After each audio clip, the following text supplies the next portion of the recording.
કે મુક્તાનંદ સ્વામીએ જ્યારે શ્રીજી મહારાજને શાંતિનો ઉપાય પૂછ્યો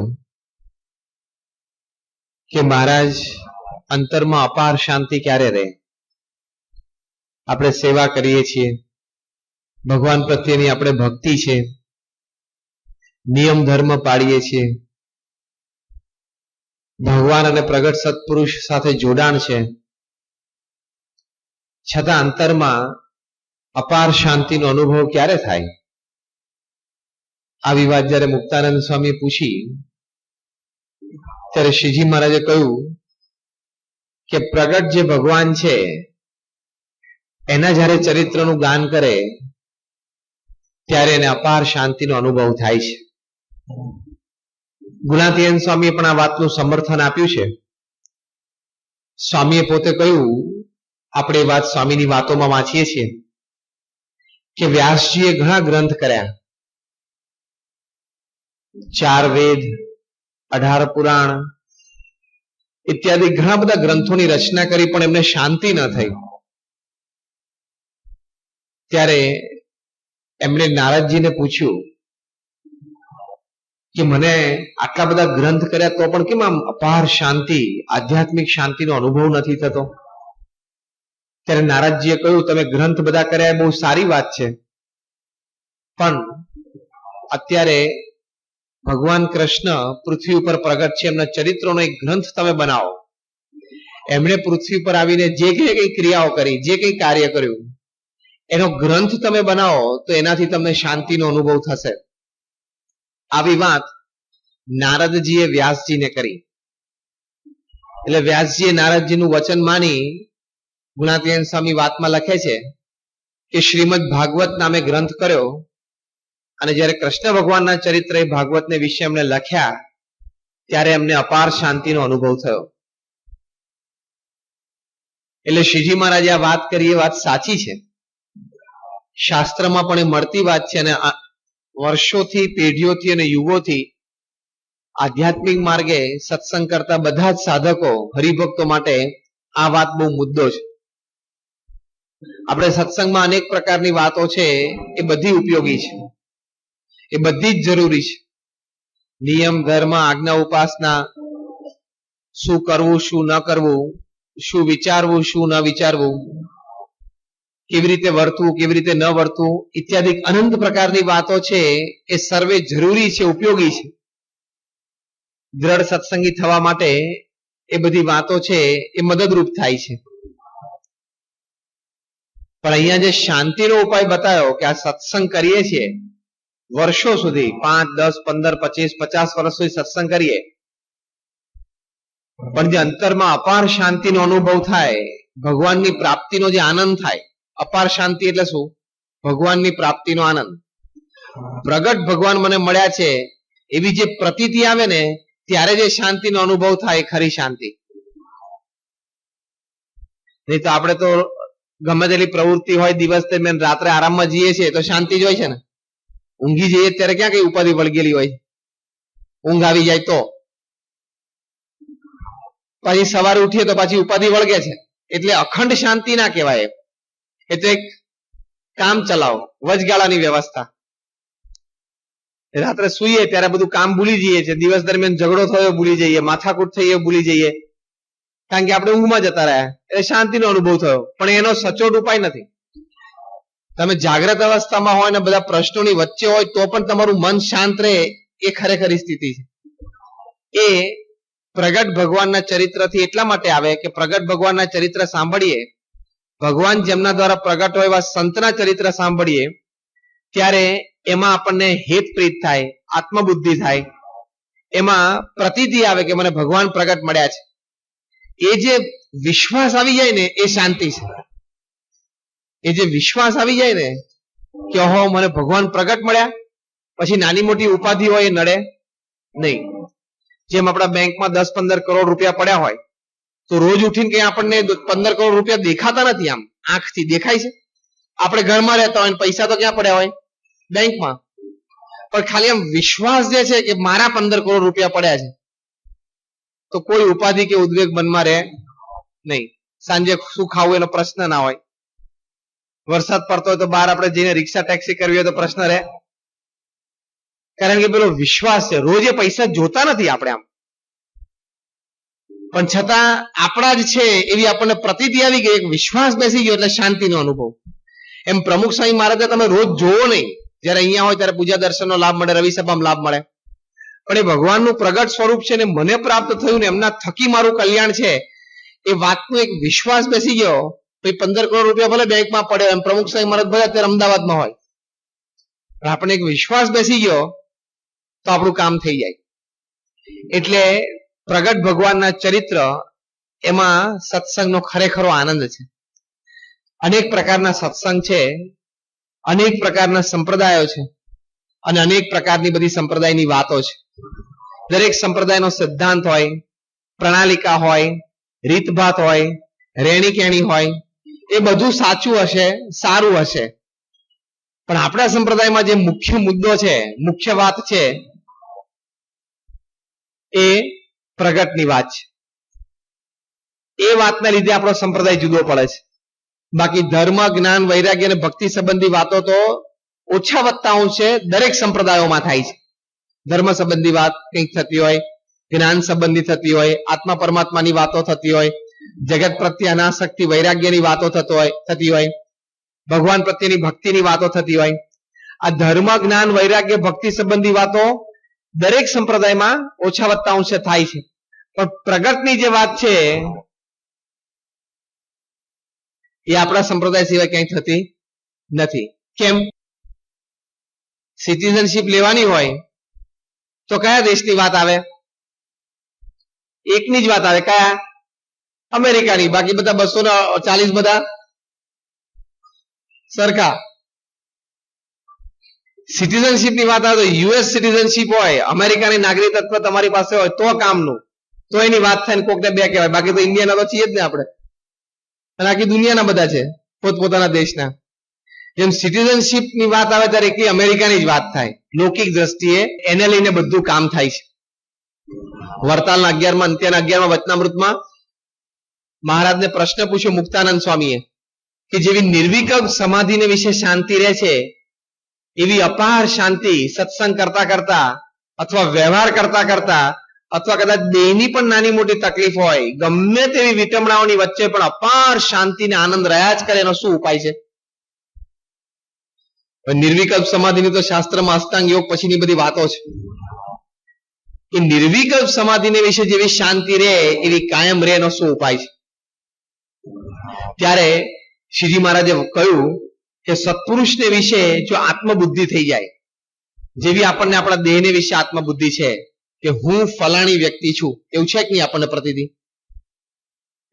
હું આ વ્યક્તિ છું, મારું આ નામ, મારું આ ગામ, મારા આ સગા, મારું આ ઘર, એવી જે આત્મબુદ્ધિ, પોતાપણાની બુદ્ધિ જે આપણને આપણા દેહને વિશે છે, એવી જ જો બુદ્ધિ એટલે કે એવું જ જોડાણ, એવી જ પ્રતીતિ, એવી જ પ્રીતિ જો પ્રગટ સત્પુરુષને વિશે થાય તો શ્રીજી મહારાજ વચનાવ્રતમાં કહે છે કે જેવી નિર્વિકલ્પ સમાધિને વિશે અપાર શાંતિનો અનુભવ થાય છે એવો અનુભવ નિર્વિકલ્પ સમાધિ વગર પણ ભગવાનના ભક્તને થાય.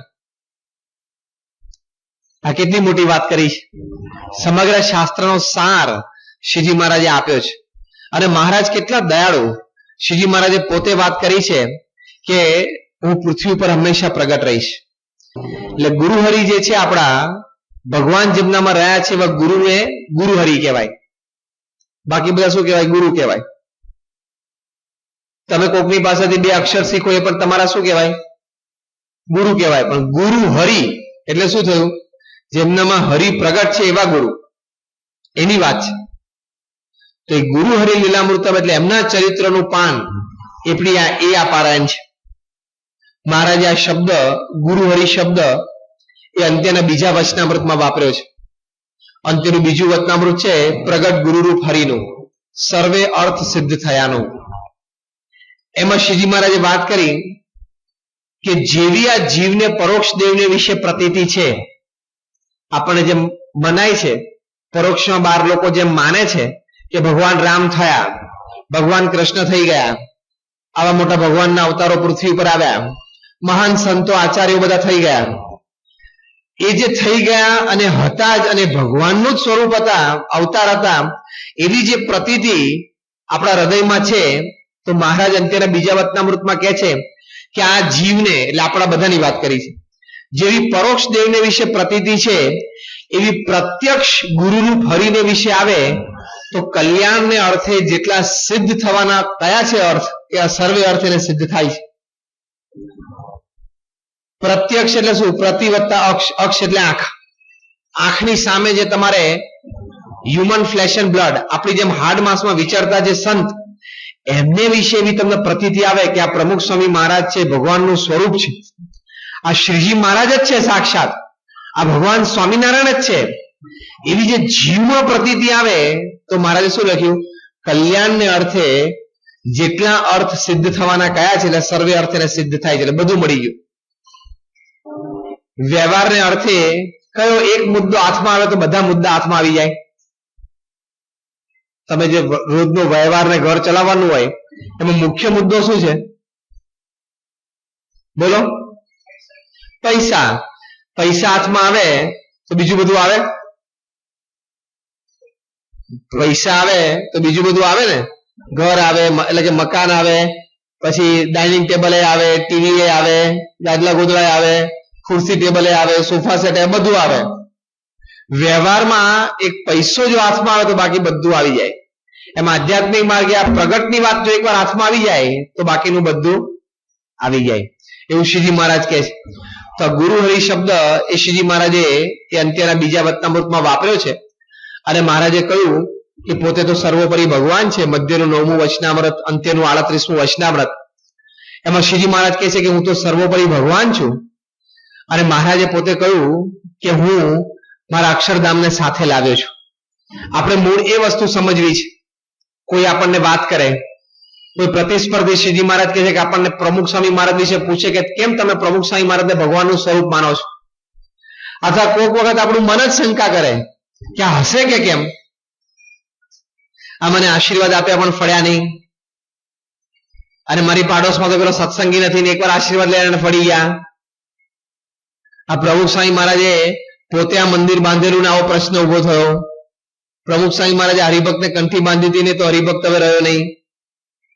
ઘણા બધા નાના મોટા પ્રસંગો બનવાની શક્યતા છે સત્સંગમાં. એ વખતે મનમાં શંકા કુશંકા રહે, હશે કે કેમ, પ્રમુખ સ્વામી મહારાજ ભગવાનનું આવું સ્વરૂપ છે કે કેમ. એટલે એ વખતે આપણને આ પ્રતીતિ આવવી બહુ દુર્લભ છે. એ પ્રતીતિ ના આવે એટલે મહારાજ અહીંયા કહે છે આપણને શાસ્ત્રોક્ત રીતે મહારાજ સમજાવે છે, પોતાનું કાર્ય પણ શ્રીજી મહારાજ સમજાવે છે.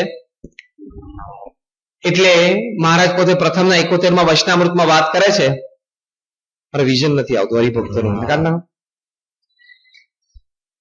એટલે મહારાજ પોતે આપણને પ્રથમના 71માં વચનામૃતમાં સમજાવે છે કે ભગવાન જ્યારે પૃથ્વી ઉપર પધારે ત્યારે પોતાનું સમગ્ર ઐશ્વર્ય, પોતાના દિવ્ય મૂર્તિ એવા જે પાર્ષદ એટલે કે અક્ષર મુક્તો અને પોતાનું અક્ષરધામ લઈને જ પૃથ્વી ઉપર પધારે છે એમ તમારે સમજવું અને બીજાને વાત કરવી.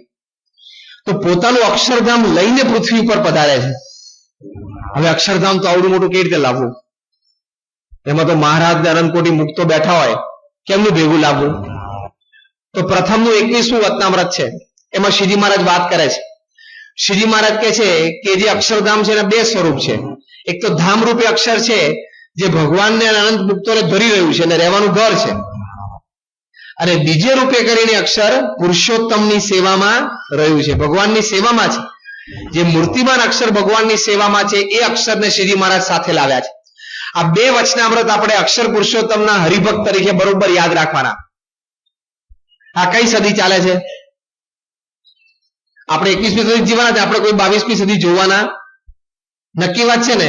આપણે જે સદીમાં જીવીએ છીએ ને એ સદીનું વચનામૃત યાદ રાખવાનું. કયું વચનામૃત? પ્રથમનું. બસ આપણે 21મી સદી ને 21મું વચનામૃત અક્ષરના બે સ્વરૂપનું. કોઈ પણ મંદિરની વાત આવે, કોઈ પણ અક્ષર પુરુષોત્તમની વાત કરે તો પહેલા પ્રથમનું 21મું ખોલવાનું કે અક્ષર શબ્દ લખ્યો છે એનો શું અર્થ, અને અક્ષરના બે સ્વરૂપનું, અને પછી એક્ઝેક્ટ એના અંદર 50 રાઉન્ડ ફિગર ઉમેરી દેવાનો. એટલે કયું વચનામૃત આવે? પ્રથમનું 71નું. સીધી ગણતરી છે ને, 21 + 50 એટલે 71. પ્રથમ 21 અને પ્રથમ 71 આ બે વચનામૃત ખોલો એટલે અક્ષર પુરુષોત્તમની વાત છાની રહે નહીં. અક્ષર પુરુષોત્તમ વિશે કોઈ પ્રશ્ન તમને કરી શકે નહીં. અને એ વચનામૃત સર્વમાન્ય છે. સ્વામિનારાયણ સંપ્રદાયના દરેક ફાટાઓમાં આ જ વચનામૃત આ બે વચનામૃતમાં વાત છે જ. આ બે જ વચનામૃત ખોલવાના. પછી બીજા બધા વચનામૃત આગળ આવશે, બીજી વાત કરશું, પણ અત્યારે આ બે યાદ રાખવાના. 21મી સદીમાં જીવીએ છીએ એટલે પ્રથમનું 21મું, અંદર exact round figure half century 50 ઉમેરી દેવાના એટલે પ્રથમ 71.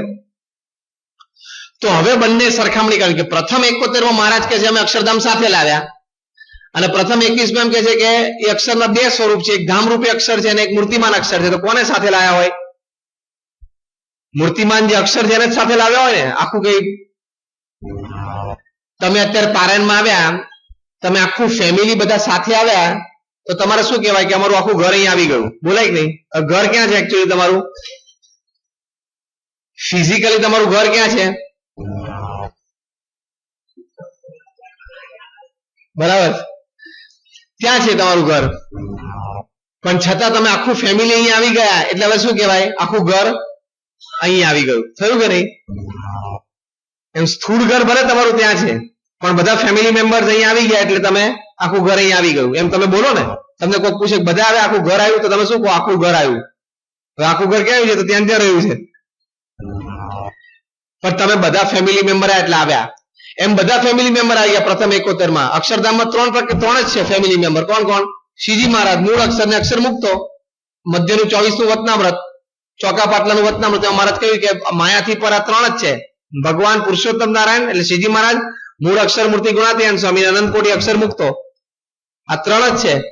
હવે ત્રણે ને પ્રથમ 71 પ્રમાણે સાથે લાવ્યા. શ્રીજી મહારાજ પ્રથમ 71માં કહે છે ભગવાન પુરુષોત્તમ નારાયણ પૃથ્વી ઉપર પધારે ત્યારે પોતાનું સમગ્ર ઐશ્વર્ય એટલે કે પોતાનું જે અક્ષરધામ અને દિવ્ય મૂર્તિ, ચૈતન્ય મૂર્તિ એવા જે પાર્ષદ એટલે અક્ષર મુક્તો, આખું ઘર આવી ગયું કે નહીં? તો ત્યાં પાછું રેક નહીં, ત્યાં ખરું તો ખરું, પછી પારણ છૂટીને જવાનું ક્યાં? એ તો ખરું જ પાછું. આપણે દેહ મૂકીને ત્યાં જવાનું છે, પણ આ તો વાત છે કે ભગવાન અક્ષર મુક્તો બધા સાથે લાવ્યા. એ વાત મહારાજે આ પ્રથમ 71 અને પ્રથમ 21 બે વચનામૃતમાં કરી છે આપણને. એ મુદ્દો આપણે સમજવાનો.